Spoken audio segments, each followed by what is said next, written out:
Welcome back to Movie Recaps. Today I will show you a comedy, horror film from 1981, titled An American Werewolf in London. Spoilers ahead. Watch out and take care.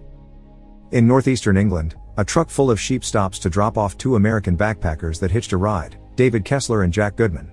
The driver reminds them to stay on the roads before leaving, and the pair begins trekking across the moors in Yorkshire. It's all part of their 3-month trip, which later will take them to Italy, where Jack hopes to meet the girl he's liked since the 8th grade.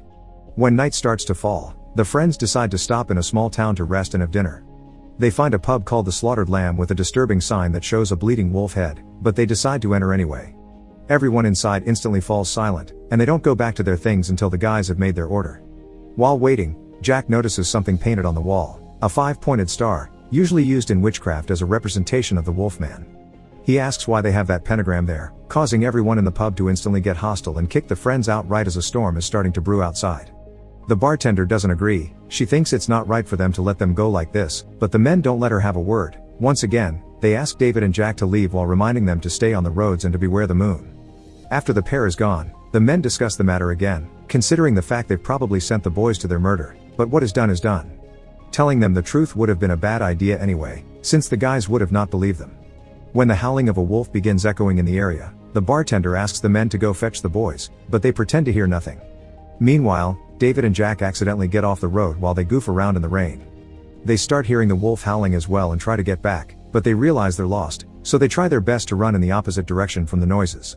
However, David trips and falls, giving the wolf time to catch up and attack. The beast jumps on Jack and kills him, then goes after David, but it only gets to scratch him and bite him once before the men from the pub arrive and kill it. Before passing out, David notices a naked man on the ground, bleeding from his gunshot wounds.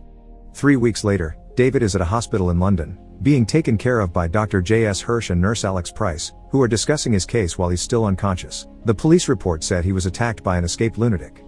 After dreaming about running through the forest, David finally wakes up and finds the doctor and an employee from the American embassy, who tells him his and Jack's families have already been told about what happened. He begins freaking out when he hears Jack is dead, so the nurse gives him a sedative, but before passing out again, he clarifies he wasn't attacked by a lunatic, it was actually a wolf. A few hours later, 2 detectives from Scotland Yard come to ask David some questions, but they don't believe him when he says he was attacked by a wolf. The autopsy report from the policeman in Yorkshire and the testimony from the witnesses say it was a man, so they think David probably hallucinated because of the concussion, unless he seriously believes he can prove some sort of monster conspiracy. David doesn't understand how there could have been witnesses, and Dr. Hirsch blames it on memory issues, but David assures him his memory is fine. It's his sanity he's starting to doubt. Later, David dreams about running through the forest again. This time he can see himself naked and jumping on some wild animals to eat them. By the time lunch is brought to him, he isn't hungry and refuses to eat. Nurse Alex can't give him his pills if he has an empty stomach, so she starts force-feeding him herself, a gesture David finds endearing. When David falls asleep again, another nightmare comes. This time he's running through the forest with his traveling clothes on and he sees himself on the hospital bed, making a monstrous face at Alex when she comes to check on him.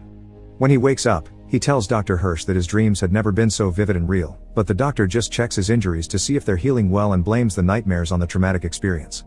David doesn't want to be alone, so Dr. Hirsch accepts to send him someone that can keep him company at night. In the evening, Alex comes to read to him, but when David falls asleep, he begins having another nightmare.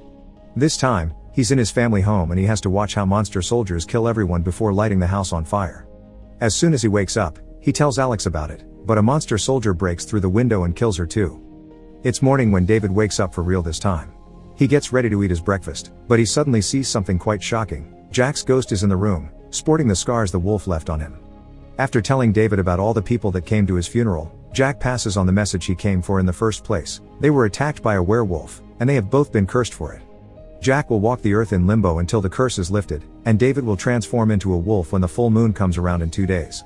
If he wants to avoid killing people and save Jack, then David must die. This news upset David greatly and he refuses to listen to Jack any longer, so he calls for the nurse, but when Alex arrives, Jack is gone. David kisses Alex before telling her he's a werewolf and that the ghost of his best friend has visited him, but Alex thinks he's been dreaming again, so David accepts that as an explanation.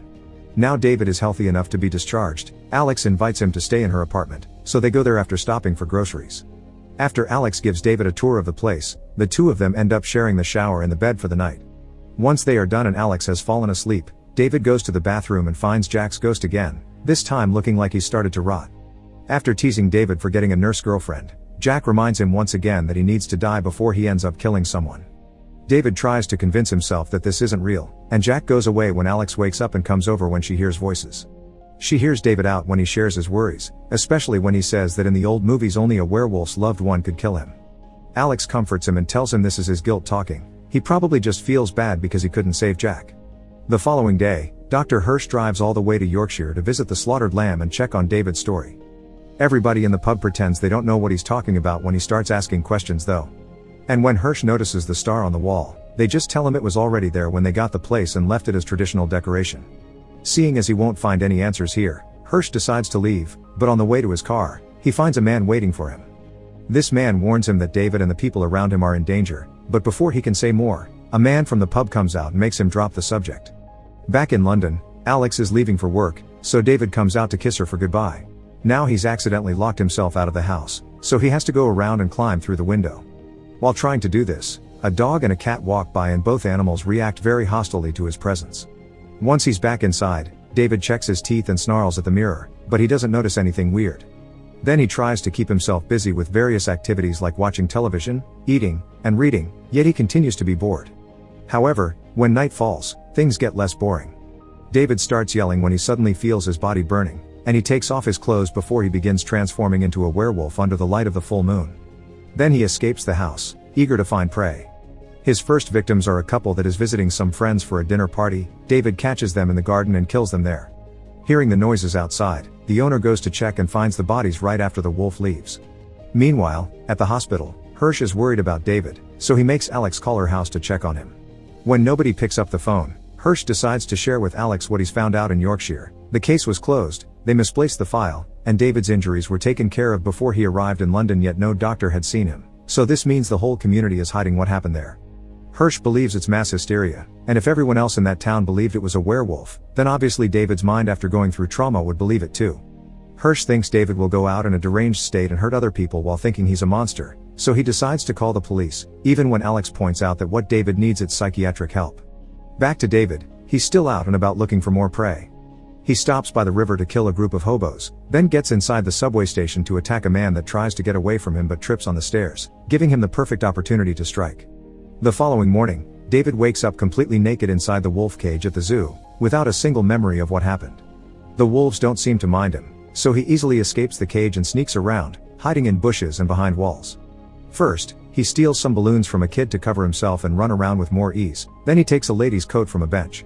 After putting it on, he takes the bus to return home, getting many weird looks on the way. In the meantime, Dr. Hirsch calls Alex to see if she has news from David. Since she hasn't seen him yet, Hirsch goes to get the newspaper, which has published an article about all the deaths from the previous night. When David arrives home, Alex is relieved to see him, but she doesn't notice anything strange other than his story of waking up at the zoo. When Dr. Hirsch calls again to check on him, Alex tells him David is confused and enthusiastic but far from crazy. In fact, he's pretty lucid. Hirsch decides not to tell her about the news and asks her to bring David to the hospital so he can be under his supervision. The couple decides to take a cab to the hospital, and while trying to make small talk, the driver comments on the deaths, pointing out all the victims had been mutilated. David immediately guesses it was his fault and makes the driver stop the car so he can come out and find a police officer. Alex doesn't want him to turn himself in because she doesn't think he belongs in jail, he just needs help, but David doesn't listen to her. He finds a cop and tells him he killed those people last night, but since the officer won't do anything, David starts insulting the cop and the royal family, trying to get arrested. The policeman just thinks David's a crazy man and leaves him to Alex, then leaves and asks all the curious watches to do the same. Suddenly, David tells Alex that he loves her and kisses her before running away because she shouldn't be around him now that he's dangerous. Back in the hospital, Hirsch is visited by the detectives again, who do admit the lab report thinks the killer was some sort of animal. They promise they'll find David, but they refuse to accept he may be connected to the murders. Meanwhile, David calls his family to tell them he loves them, then tries to use a knife to end things, but he can't bring himself to do it. While thinking about his next step, he finds Jack's even more rotten ghost outside an adult movie theater, asking him to follow him inside. David does so and finds Jack sitting at the back of the room, ready to say "I told you so" before introducing him to some new ghost friends. All the ghosts from David's victims appear around them, and together with Jack, they begin offering ideas of how to end things more effectively than with a knife. Unfortunately, they don't get to agree on a method before the full moon comes out and David begins transforming again.